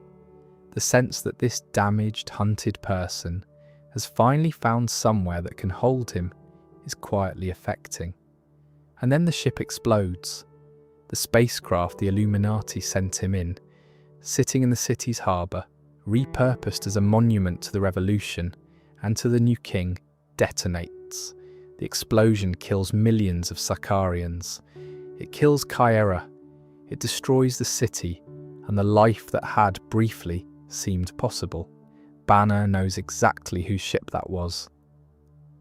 Before moving on to what comes next, it's worth noting how this story is adapted in the MCU, because the adaptation is interesting, even in its differences. Thor. Ragnarok in 2017 uses the Sakar setting and the gladiatorial premise with considerable creative freedom. The tone is lighter. The Grandmaster is played by Jeff Goldblum as an eccentric entertainment mogul rather than a tyrant, and the gladiatorial structure is more absurdist than grim. But the emotional core remains. The Hulk has been the arena champion for 2 years, having lost the ability to revert to Banner after the events of Age of Ultron. He's found a context where what he is valued and celebrated. When Thor arrives and they recognise each other, there's a complicated warmth to it. The fight between them is funny, while also being affecting. Two friends from the same world discovering each other in an impossible place. Mark Ruffalo plays Banner's return to human form as traumatic and deeply disorienting. 2 years of absence from himself, 2 years lost inside the Hulk, with no access to his own thoughts or memories or choices. It's handled with real care. The MCU version of Sakar isn't the same story as Planet Hulk, but it's drawing from the same emotional source. When the Hulk returns to Earth, he is not the same creature that left, and the people who sent him away are about to have that demonstrated at considerable length. World War Hulk, written again by Greg Pak with art by John Romita Jr., ran as a 5-issue miniseries in 2007, with tie-in issues across numerous other titles. It is the direct consequence of Planet Hulk, not a sequel in the loose sense, but a continuation. The story goes where the story has to go. The Hulk at this moment is operating at what Greg Pak described as the peak physical capability the character has ever demonstrated in standard Marvel continuity. The grief and rage following Kyra's death, combined with the already elevated power level that had been building throughout the Sakar storyline, has produced what the story calls the World Breaker, a version of the Hulk whose footsteps cause seismic tremors, whose unrestrained anger is theoretically capable of causing geological damage on a continental scale. Pack said at the time that this Hulk was stronger than any mortal, and most immortals who had ever walked the earth. The physical threat is real, and it is enormous. He goes to the moon first. Black Bolt of the Inhumans is one of the Illuminati members, and one of the most physically powerful beings in the Marvel Universe. A character whose voice, even at a whisper, can level buildings, and whose full shout is genuinely cataclysmic. The fight is brief. Black Bolt loses. Then he comes to Earth. His stated position is relatively simple. The Illuminati sent him away. The ship they put him on exploded and destroyed Sakaar and killed Kyera. He holds them responsible. His demand is that they face him, acknowledge what was done, and deal with whatever consequences follow. He's not presenting this as a negotiation. The Avengers respond. He defeats them. Thor is absent. The events of the comics at this point have Thor in a different state entirely, but the available forces do everything they can, and it's insufficient. Tony Stark, in his most powerful available armour, is put down. The X-Men attempt their own response, also insufficient. What the Hulk does with his captives is interesting in terms of what it says about what he's actually feeling. He forces Tony Stark, Reed Richards, and others to fight in a gladiatorial arena he constructs in Madison Square Garden, making the people who sent him to fight for entertainment fight for entertainment themselves. He's not simply trying to destroy them, he's trying to make them understand what was done to him by enacting it on them. The punishment is designed to communicate something. Underneath all of it, even at this level of rage and power, there's still a Bruce Banner who wants to be understood.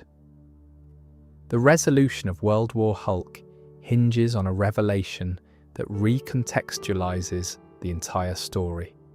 One of the Hulk's warbound, Miek, the insectoid creature from Sakaar, one of the people who was supposed to be closest to him, turns out to have known about a dissident plot to sabotage the ship before it exploded. There were Sakaarian insurgents who planned the explosion. Miek knew, and he said nothing. He allowed it to happen because he wanted the Hulk to be sufficiently enraged to destroy the Earth, because Miek wanted revenge for his own slaughtered people, and the World-Breaker Hulk was the instrument that could deliver it. The Illuminati didn't deliberately destroy Sakaar or kill Kyera. They sent a ship that contained a bomb they didn't know about. The culpability is real, but it's not what Banner believed it was. His entire war was built on an incomplete picture. When Banner understands this, when the thing he's been fighting for turns out to be, in crucial ways, a story that wasn't fully true, the rage collapses. He transforms back to Banner. He's taken into military custody.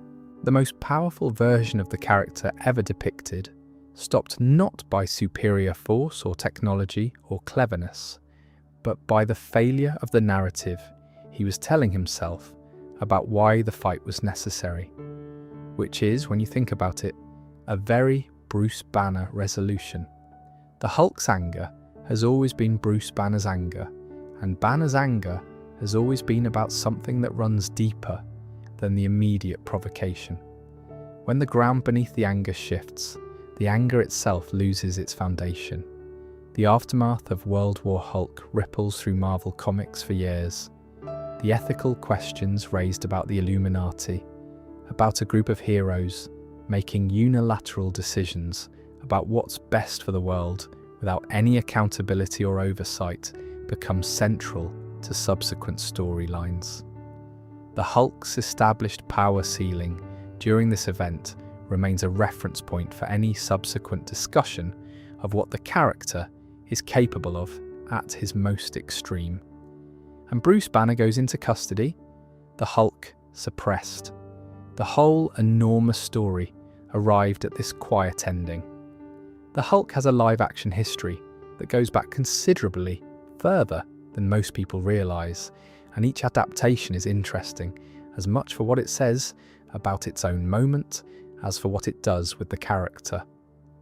This is not a story that begins with Mark Ruffalo or even with the 2008 MCU film. It starts in 1977 in a network television pitch room when a writer named Kenneth Johnson decided to do something unexpected with a character that had been offered to him as a potential series. The CBS series The Incredible Hulk ran from 1977's pilot through to 1982, 5 full seasons, and then continued in a sequence of television films stretching to 1990. And I want to be direct about this. It is good television, better than the cultural memory of 70s network show about a green monster might suggest. Considerably better. Kenneth Johnson, who developed and largely oversaw the series, was not primarily thinking about superhero action when he conceived the show. He was thinking about Victor Hugo, specifically about Les Misérables, about the figure of Javert, the relentless pursuer who becomes the antagonist of a story about a good man trying to escape his past and build something. He created Jack McGee, a cynical tabloid reporter played by Jack Colvin, as the show's Javert, a man following the Hulk's trail across America, convinced there's a story worth exposing, serving simultaneously as antagonist and as a structural device that keeps the narrative mobile. Bill Bixby plays Dr. David Banner. The name was changed from Bruce on the grounds that Bruce Banner sounded too comic booky, which is a note I find endearing, as a man defined principally by loss, guilt, and a very human desire to repair what has been broken. He's warm. He's intelligent. He's perpetually in transit, assuming new identities in new towns, finding people to help before moving on before McGee catches up. The emotional register of his performance is remarkably modern. He doesn't play the character as a superhero in disguise or as an action protagonist, but as someone genuinely burdened, genuinely lonely, genuinely trying. Lou Ferrigno plays the Hulk in green body paint and an impressive physical frame, and brings a physical immediacy to the character that later CGI versions have occasionally struggled to match. There's something about a real body filling that space that reads differently from a digitally generated one. The transformation scenes are played as something to be avoided, a last resort, a failure of Banner's control, not a power to be celebrated, but a loss of self to be mourned. The show opens with a sparse, melancholy piano theme that became immediately and enduringly iconic. There are people who have never read a single page of these comics who hear those few notes and feel something about loneliness and being on the run and wanting to be more ordinary than you are. That's a remarkable achievement for a television theme. It's baked into a certain generation's understanding of who Bruce Banner is at his core. Johnson directed some episodes. Bixby directed some of the later television films. The show ended in 1982 with the series finale, but the story continued in 3 films. The Incredible Hulk returns in 1988, The Trial of the Incredible Hulk in 1989, and The Death of the Incredible Hulk in 1990. Bixby directed that final film himself. A 4th film, Revenge of the Incredible Hulk, was planned, apparently involving Banner being revived without the ability to transform, with the Hulk only returning in the final act. It was cancelled. Bill Bixby died of prostate cancer in November 1993. The planned final chapter of the story he'd been telling since 1977 was never made. I find that genuinely sad in a way that's a bit hard to articulate. There's something about the specific sadness of a story that doesn't get its ending. Moving forward to 2003, Hulk, directed by Ang Lee, starring Eric Bana as Banner with Jennifer Connelly as Betty Ross, and Nick Nolte as a peculiarly conceived version of Banner's father. This film is complicated and, I think, somewhat unfairly dismissed. Ang Lee came to the material with real artistic ambition. He engaged seriously with the psychological complexity, with the father-son trauma, with the DID underpinning, with the question of what Banner's anger actually is and where it comes from. The film uses visual techniques borrowed from comic paneling, split screens, iris wipes, panel-within-panel compositions that are bold and occasionally disorientating, but represent a genuine attempt to find a cinematic language for sequential art. Nick Nolte's version of Brian Banner is a strange, almost hallucinatory figure who develops the ability to absorb energy from whatever he touches and becomes a sort of elemental villain, which is unusual but at least interesting. The problem is that the film's tone and pace were at odds with what most of the audience came prepared for. It's slow, it's serious, it's character-focused in ways that delay the action considerably. The second weekend box office drop was steep, which in summer blockbuster terms is the critical metric. Plans for a sequel were cancelled. Ang Lee went on to make Brokeback Mountain. He probably made the right call. 2008 brings The Incredible Hulk, directed by Louis Leterrier, with Edward Norton as Banner. The creative positioning of this film is quite deliberate.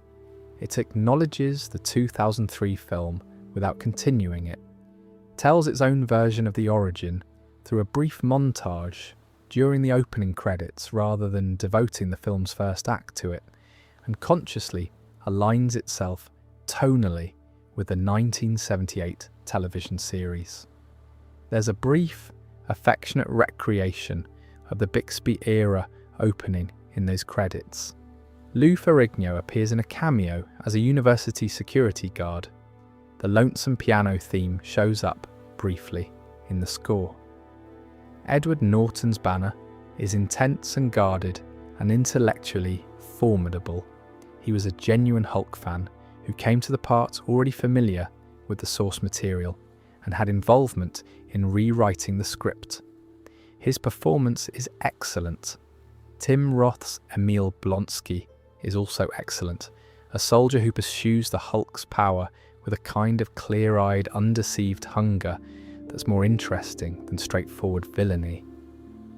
Norton and Marvel had significant creative disagreements during post-production over the final cut of the film.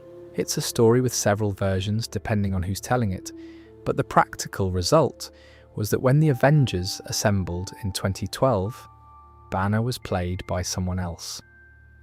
Louis Leterrier later revealed that his original first choice for the role had been Mark Ruffalo, who was passed over at the time because Marvel wanted a higher profile name. Ruffalo got the part 4 years later anyway, which is a good outcome. Mark Ruffalo has now been Bruce Banner in the MCU across 8 appearances spanning 15 years. And at this point he essentially is the character for the majority of film-going audiences. His interpretation is quite different from Norton's, warmer, more self-deprecating, more overtly anxious in a way that reads as socially awkward rather than intellectually intense. And it works beautifully in ensemble contexts where Banner's relationship with the other Avengers is as important as his individual arc. His MCU journey is genuinely cumulative if you track it properly. The Avengers in 2012 gives him one of the film's best character moments. Banner explaining that his secret to controlling the Hulk isn't suppression or a mental technique. It's that he's always angry. He maintains a steady, controlled, low-level version of the very emotion that causes the transformation, rather than trying to avoid it and failing catastrophically when it breaks through. It's a line that works simultaneously as character revelation as action movie payoff, and as a surprisingly insightful observation about emotional management. Age of UL Tron in 2015 uses Scarlet Witch's psychic intrusion to force Banner to lose control, producing the Johannesburg rampage and the Hulkbuster fight. And the guilt of what he does in that city drives him to flee. He disappears in a Quinjet, unable to justify his continued presence near people he might hurt. By Thor, Ragnarok in 2017, he's been the Hulk for 2 years on Sakaar with no access to Banner. When he finally reverts, it's disorienting and traumatic in a way the film captures really well. Years of lost time, the horror of not having been yourself for that long. There's a lovely small moment where he sees a video of Black Widow using a specific phrase she used with him, and it triggers the reversion. The human parts of him are still there, waiting. In Infinity War, he's almost entirely absent as the Hulk. After Thanos defeats him in the opening minutes, the Hulk simply refuses to re-emerge for the rest of the film. Banner spends the movie trying to transform and failing, eventually using the Hulkbuster armor. It's an interesting creative choice. The Hulk, for perhaps the first time, apparently afraid. Endgame gives us Smart Hulk, Banner's description of having spent 18 months in a gamma lab, deliberately integrating his intellect with the Hulk's form. It's essentially the Professor Hulk concept from the Peter David era, arrived at through a different process. He performs the snap that reverses Van Oar's decimation, channeling the power of all 6 Infinity Stones. His right arm is permanently damaged. The cost is real. It's a complete arc, more complete than the Hulk usually gets on screen. There's a specific thing about the MCU's handling of the Hulk that I think is underappreciated, which is how much patience the filmmakers have shown with the character's arc, when they could very easily have gone for simpler payoffs. The decision to not give the Hulk a second solo film, partly a rights issue, partly a creative one, meant that his development happened in pieces across other people's films, embedded in team dynamics, tracked across 15 years of storytelling. That's an unusual way to develop a character, and it creates a different kind of arc than the solo film progression. You're piecing it together across contexts. It requires more attention from the audience, and it rewards that attention. The through line from the guarded, "I'm always angry" Banner of 2012 to the permanently altered Smart Hulk of 2019 is, when you trace it, a complete and fairly sophisticated character journey. The Hulk starts as the most powerful and least controlled of the Avengers, the unknown quantity, the one everyone else is slightly afraid of, the one who can't fully be accounted for in a tactical plan. He ends as the one who volunteers for the most dangerous task because he's the only one whose biology can survive it, and who does so with full knowledge and full choice. That's a meaningful arc. It's just told in fragments across 8 different films and a Disney Plus series, rather than in a single narrative through line. And there's something fitting about that, actually. Banner's story has always been fragmentary. He's always been someone whose full picture is assembled from pieces. The scientist and the monster, the childhood and the accident, the different personas who share one body.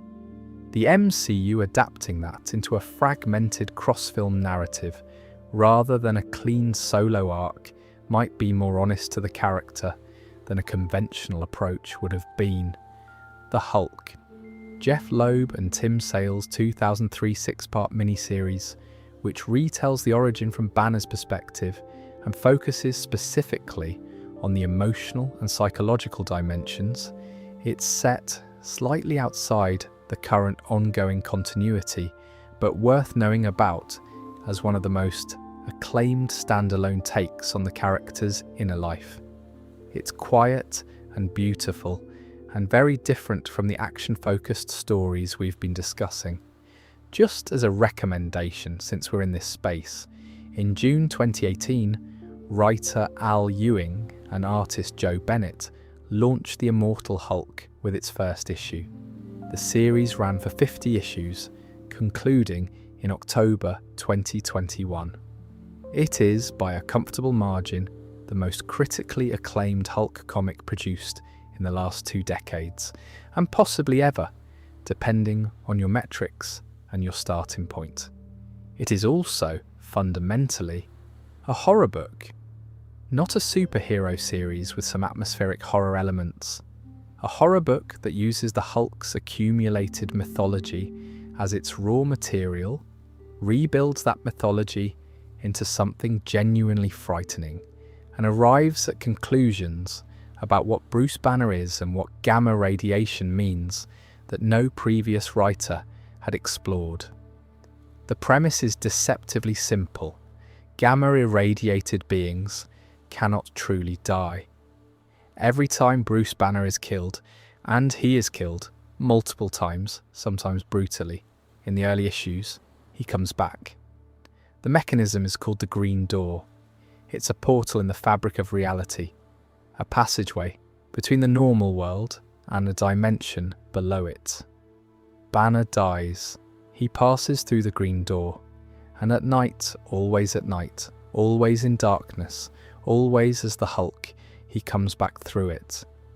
What emerges through the Green Door is the Devil Hulk.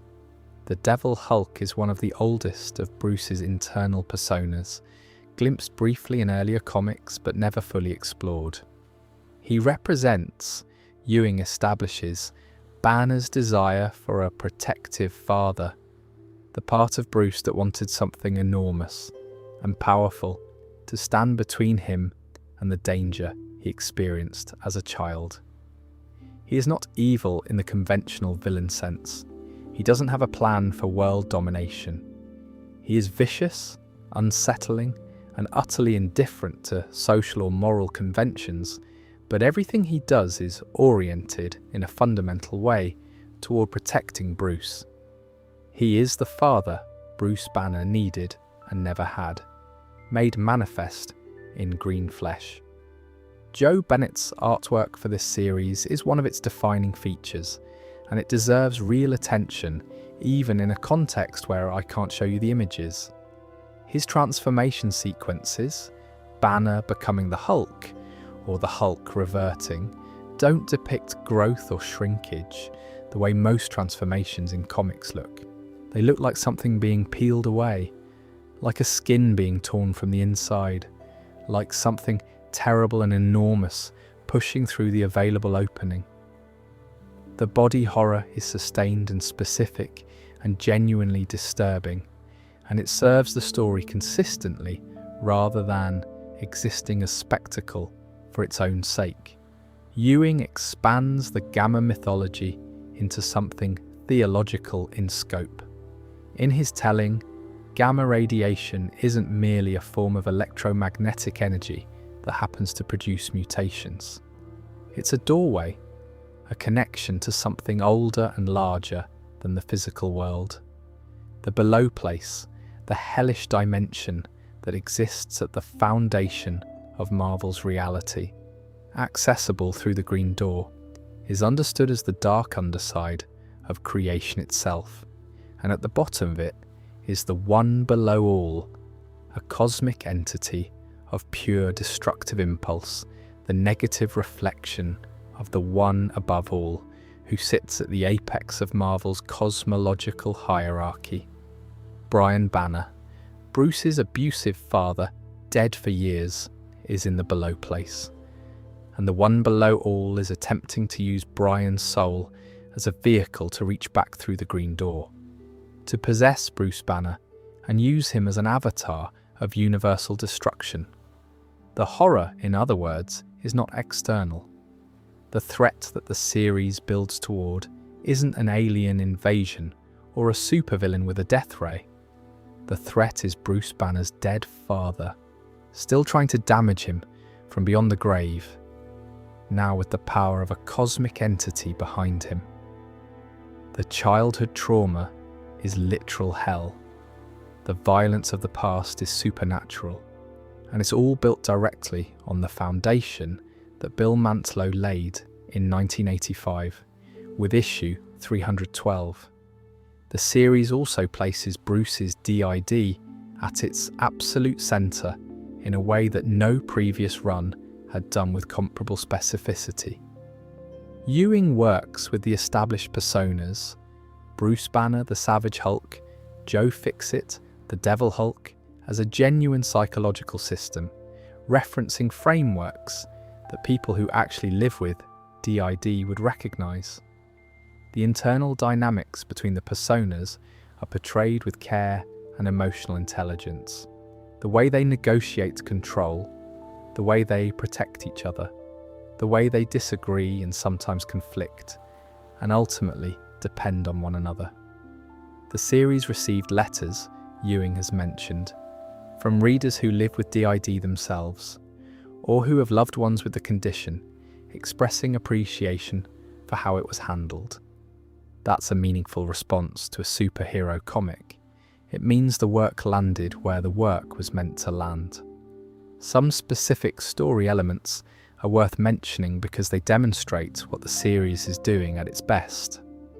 Betty Ross is brought back as a gamma mutate called the Red Harpy. Her transformation is horrific, and her grief and anger are rendered with real weight. Doc Samson, also dead for years, also comes back through the green door, and his conversations with the Devil Hulk are some of the series' most interesting sequences. A therapist confronting something that has been a patient's destructive impulse made flesh. The Absorbing Man, Carl Creel, a recurring villain from the earlier eras, is given genuine depth and becomes almost sympathetic, drawn into Banner's orbit and forced to confront his own complicated history with gamma radiation. Joe Fixit is in the series too, and his presence is handled wonderfully. The grey persona, the Las Vegas casino enforcer, the mercenary in sharp suits, turns out to be exactly the right tool for certain problems. There's a moment late in the series where Joe deals with a situation that the other personas couldn't handle, and the line, "walking up and punching it doesn't seem like it would work this time," delivered by Joe as a statement of practical assessment rather than character observation, is exactly the kind of writing that distinguishes this run from less careful work. The series won 3 Eisner Award nominations for Best Continuing Series during its run. It concluded in October 2021 with issue 50, in an ending that is both appropriately earned and in the best tradition of horror that has done its work properly, not entirely without hope. If you want to read one modern Hulk story that shows what this character is capable of at the highest level of creative ambition, this is the one. It's also, I should note, excellent for this kind of late-night content, unsettling without being cheap, deep without being inaccessible, and built on 60 years of material that gives every development genuine weight. Over 60 plus years of publication, the Hulk isn't really one character. He's a system of characters, distinct personas with their own voices, their own visual appearances, their own emotional logic, their own history within the story. They share one body, and that body shares one origin, but they are different people in ways that matter narratively and psychologically. Let's take our time and walk through the major ones. The Savage Hulk is the original, the green one, the version on the lunch boxes. He speaks in third person with a grammar that reflects his psychological nature. Hulk is strongest one there is. Hulk smash. The whole vocabulary of a personality that is essentially pre-verbal rage given enormous physical form. He doesn't retain Banner's memories consistently. He doesn't want to understand the world around him. He wants, most fundamentally, to be left alone. to exist somewhere without being chased, tested, poked or threatened. The tragedy of the Savage Hulk is that his response to being bothered is catastrophically disproportionate by the standards of any world that has to accommodate him, which means he is never, ever left alone. He's not cruel by disposition. He's not malicious. He's the anger and hurt of a small child who is never safe, expanded to a scale where the consequences of that anger are catastrophic. There's something almost innocent about him. Underneath everything, he doesn't lie. He doesn't scheme. He doesn't have a long-term plan. He just wants to exist, and people keep making that impossible. And his response to impossibility is physical force. You can disagree with the response while entirely understanding where it comes from. Joe Fixit, the Grey Hulk, we've spent significant time with across earlier sections, so I'll be brief here. He's smaller physically than the Savage Hulk, weaker at baseline, smarter by a considerable margin. He operates at night. He wears suits. He's comfortable in a way that neither Banner nor the Savage Hulk can manage. Comfortable with who he is, with what he does, with the moral ambiguity of operating in the grey spaces of Las Vegas's working world. He's the mercenary self that Banner suppressed because it didn't fit the identity of a conscientious physicist. He's also, weirdly, quite charming. As a reader, you often find yourself rooting for Joe Fixit, even when you're not entirely sure you should be. The Professor, the merged Hulk, the smart Hulk, represents Banner's ideal self, or at least his image of his ideal self, which is not quite the same thing. He has Banner's intelligence in the Hulk's body, with a stability that neither of the other primary personas can sustain. He's the version of the character that approaches functionality. He can make plans, sustain relationships, lead organizations, and operate in the world as something other than a recurring disaster. The Pantheon era, where Professor Hulk leads a team of covert philanthropists, is the Hulk as a constructive force rather than a reactive one, which is unusual and interesting. His characteristic weakness, the safety mechanism that reverts him to Banner if he gets too angry, is itself revealing. Even at his most integrated and functional, the character is still afraid of his own anger. The ideal self is the self that has the best control, and control, for Bruce Banner, has always been the central anxiety. The MCU's Smart Hulk, the version from Endgame and subsequent appearances, which Banner describes as a deliberate integration achieved through Gamma Lab work over 18 months, is drawing directly from this concept, even if the route to it is different. The Green Scar and World Breaker are the same underlying persona at different points on the power curve. The warrior consciousness that emerged on Sakaar, tactical and purposeful rather than reactively destructive. Smarter than the Savage Hulk, operating with a strategic intelligence that comes from the gladiatorial world and from the experience of leading a revolution. At World Breaker intensity, the version we see during World War Hulk, this is the most physically powerful mainstream depiction of the character ever produced. The grief of Kyera's death gives this persona a weight that's different from the Savage Hulk's anger. The Savage Hulk rages because he's afraid and doesn't know what else to do. The World Breaker rages because he had something real and it was taken from him and someone is responsible. The distinction is not subtle once you're looking for it. The Devil Hulk, as we explored in the Immortal Hulk section, is ancient and protective and genuinely unsettling in a way the others aren't. He represents the dark father figure that Bruce needed and never had, the part of Banner's psyche that tried to construct protection out of the only material available, which was rage and fear. He doesn't perform heroism. He doesn't care about public perception or collateral impact. He cares about Bruce surviving, and he is willing to do essentially anything to ensure that. He's frightening in the specific way that love uncoupled from ethics tends to be frightening. The mindless Hulk is a catastrophic accident, a persona born not from Bruce's own psychology, but from an external intrusion on it. When the demon nightmare exploited Banner's deepest fear, that the Hulk is genuinely uncontrollable, that beneath all the personas and all the attempts at integration, there is something that cannot be contained. It manifested as an entirely new personality with no intelligence, no memory, no purpose beyond pure destruction. Doctor Strange had to enter Banner's mind to help contain it. The fact that Banner's fear of himself is capable of generating a new and independent destructive persona says something significant about the depth of that fear. The Maestro, technically a future self rather than a current persona, but part of any honest tour of the character's possible selves, we've discussed in some detail already. He's what the Hulk becomes after a century of loss with nothing left to love.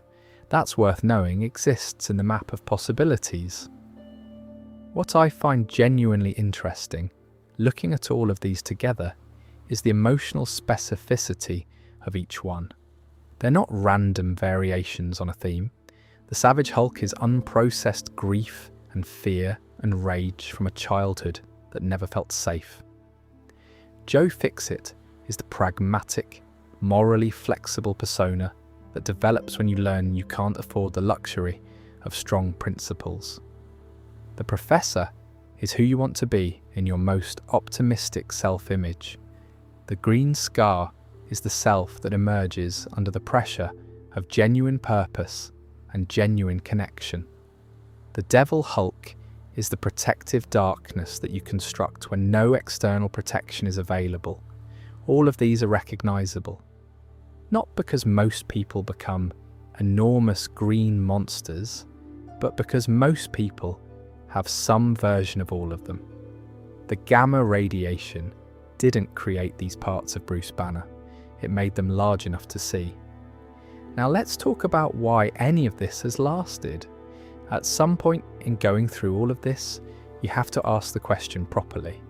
The Hulk started as a 6-issue cancelled series in 1962. He was almost grey. The printer couldn't hold the colour.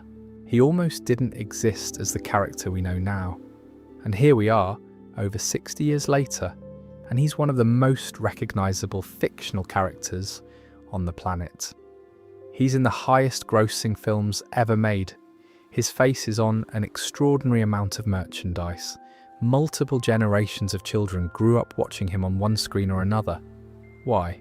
The easy answer is that strongest one there is a simple, satisfying fantasy. Everyone somewhere wants to be capable of that kind of force, to be the thing that cannot be moved, cannot be stopped, cannot be hurt. That fantasy is real, and it's part of the appeal. But I don't think it's the main reason the character has lasted. If pure physical power were the thing, there are other characters with comparable or greater power who haven't achieved this kind of cultural permanence. Power alone isn't sufficient. Something else is doing the work. My actual answer, for what it's worth, is that the Hulk endures because what he represents is genuinely universal in a way that most superheroes aren't. Most origin stories are about receiving a gift, a complicated, costly, sometimes tragic gift, but still something that adds to the person rather than splitting them. Spider-Man becomes more capable, Iron Man becomes more capable, Captain America becomes more capable. The Hulk's origin is about a wound, about the thing that happens to you, or was done to you, or was already in you waiting, that you now have to carry, that changes you in ways you didn't choose and can't fully control. And that maps onto something recognisably human and genuinely common. Not gamma radiation, obviously, but the experience of having something in yourself that you didn't ask for, that other people can see whether you want them to or not. That comes out at the worst moments, regardless of your best efforts. That defines how others categorize you independently of who you're trying to be. That experience of the internal and the external being in constant, exhausting conflict. That's the Hulk. In very large, very green terms. The Jekyll and Hyde dynamic at the heart of the character is also more honest than most fictional dualisms. It doesn't resolve. It's not a problem that gets solved and then stays solved. Banner doesn't cure himself and live contentedly as a physicist. The Hulk doesn't simply take over and live contentedly as a powerful being. They need each other, resent each other, cannot survive without each other, and are in fact the same person from two different angles. The first issue's cover question, is he man or monster, or is he both, turns out after 60 years to be both, definitively, and the interesting work is always in understanding what both means for any specific moment in his story. The writers who have done the best work with the character have all understood this. Bill Mantlo understood that the anger needed a psychological root. Peter David understood that the psychological root needed 12 years of patient development. Greg Pak understood that the character was capable of genuine epic register when placed in the right context. Al Ewing understood that the psychological and physical horror had never been fully explored as horror, and that exploring it that way would reveal things about the character that decades of other approaches hadn't surfaced. The best Hulk stories are never about curing Banner. They're about what it means to live with what you are, and what other people are capable of when they encounter something that doesn't fit their categories. The Hulk is consistently treated as a problem to be solved by institutions, military, scientific, governmental, and consistently proves to be something those institutions don't have adequate tools for. There's a running commentary in the character's history about the limits of power and authority when confronted with something genuinely outside their framework. The military hunts him. They can't stop him. S.H.I.E.L.D. tries to manage him. They can't. The Illuminati send him away. That works even less well than you might expect. The people who actually reach Banner, who actually manage to be present with him and matter to him, are almost never the ones with institutional power. They're Rick Jones, whose guilt became loyalty, Betty, whose love was chosen rather than obligated, Doc Samson, who treated the problem as a therapeutic challenge rather than a military one, the war-bound on Sakaar, who met him in the arena and stayed. Which is not a particularly subtle point, honestly, but the Hulk has never particularly needed to be subtle. He's enormous and green, and if you don't understand what he's expressing, you're probably standing too close. There's also something worth saying about the specific role the Hulk plays in relation to the other heroes of his universe. He's not quite a member of any team, even when he nominally is. He's not quite a solo figure, even when he's operating alone. He occupies a position in the Marvel Universe that is genuinely its own thing.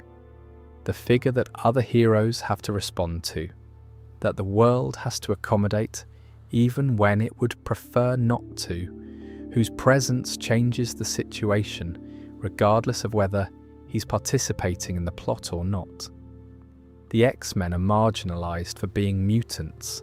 Spider-Man is mistrusted by the public. But the Hulk sits in a different category, more extreme, less resolvable, and honestly a lot harder to spin. He can't give an interview that reassures people. He can't maintain a consistent public identity, which, when you think about it, makes him more honest than most of his colleagues. The tension between what he is and what the world wants him to be never gets resolved, and that unresolvability is part of what keeps the character interesting, even in his less accomplished stories. He also functions within the Marvel Universe as a kind of barometer for power. New characters are often introduced by demonstrating how they measure up against the Hulk. Wolverine's first significant appearance is in a Hulk book.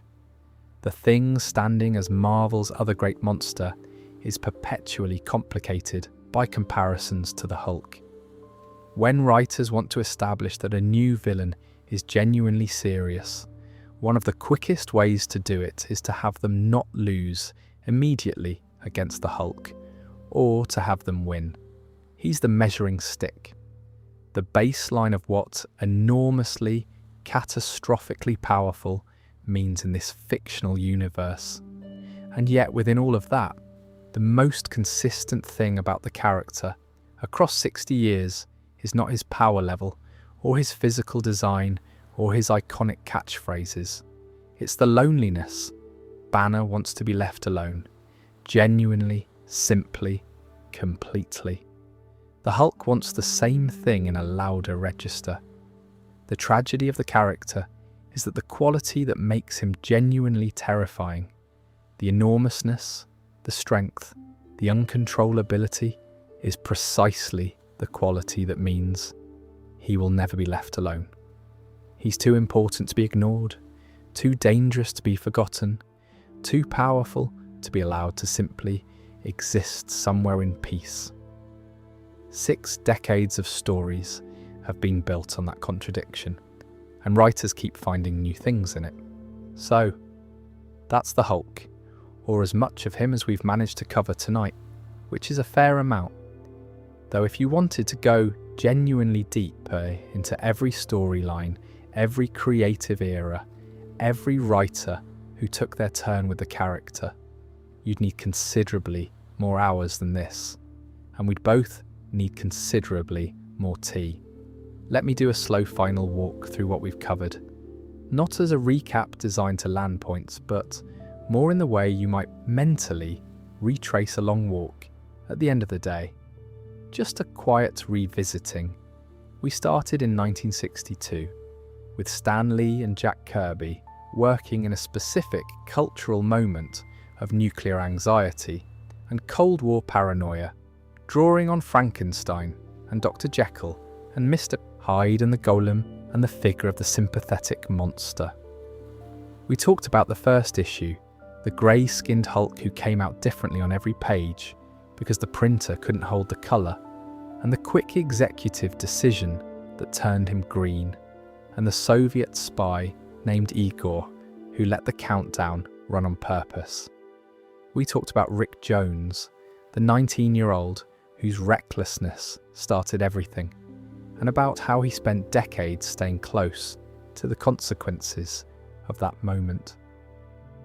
We walked through the chaotic early years, the cancellation, the immediate reappearance in other people's books, the founding Avengers membership that lasted 2 issues before the Hulk decided that wasn't for him, the Tales to Astonish era that locked in the anger trigger and the Savage Hulk personality, and the 2 great antagonists, the Leader and the Abomination, who would define the Rogues Gallery for decades.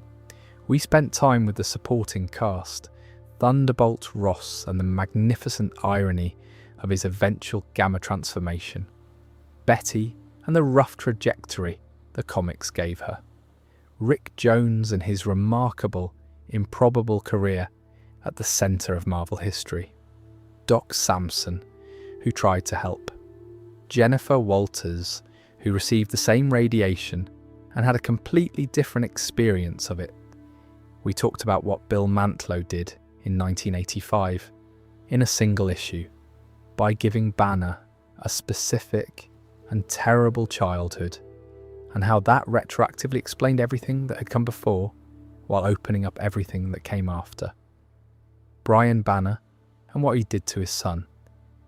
The dissociative identity disorder as a survival mechanism that preceded the bomb by years. The wound underneath the mutation. We went into the Peter David era, 12 years of psychological work that remains the definitive Hulk run.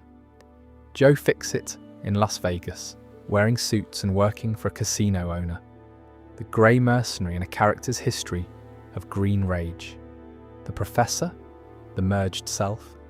Banner's ideal but imperfect image of who he might be. The maestro, a century from now, ruling the ruins of everything that went wrong. And Betty's death, and David's departure, and the architectural legacy he left behind. We followed the Hulk to Sakaar, watched him become a gladiator, and then a king, and then a father, and then a man whose wife and unborn child were killed by an explosion he blamed on the wrong people. And we watched him come back to Earth at the peak of his anger and his power, and stop ultimately, not because anyone defeated him, but because the story underneath his rage turned out to be incomplete. We went through the screen history, Bill Bixby's sad piano theme, and his remarkable performance as David Banner, the Les Miserables structure underneath the network television surface, the films that followed, the long and carefully observed arc that Mark Ruffalo has built in the MCU from the guarded Banner of 2012 to the permanently altered Smart Hulk of Endgame. And we arrived at Al Ewing and Joe Bennett making a horror comic about hell, with the Devil Hulk pushing through from the below place every time Banner dies, because gamma-irradiated beings apparently cannot stay dead. It's a remarkable destination for a character who started as a printing accident. As for where things currently sit, the MC continues to develop the character in pieces across various projects. She-Hulk, Attorney at Law, continued Banner's post-Endgame arc while centering Jennifer Walters' story. The leader's return has been positioned carefully. There have been long-running discussions in the fan community about a potential World War Hulk adaptation on screen, though the distribution rights situation between Marvel Studios and Universal Pictures for Hulk solo films has been a complicating factor for years. That's a real structural issue, not just a creative one. In the comics, the character continues to find new iterations, new writers, new angles, new eras of the same fundamental question. Is he man or monster, or both? And the answer keeps being both, always, and the interesting work is in what both means right now. There's something I find genuinely lovely about that. A character who started as a printing problem, who was almost grey, permanently, accidentally grey, has become something that 60 years of brilliant writers have kept finding new things to say with. He keeps turning out to be about something, in different eras, different things, but always something real, right? That's quite enough from me for tonight. I hope, wherever you are in this, that the big green lad has been good company. If you're still listening, thank you for staying. If you drifted off somewhere around Las Vegas or Sakaar or the below place, that's exactly as it should be. Sleep well.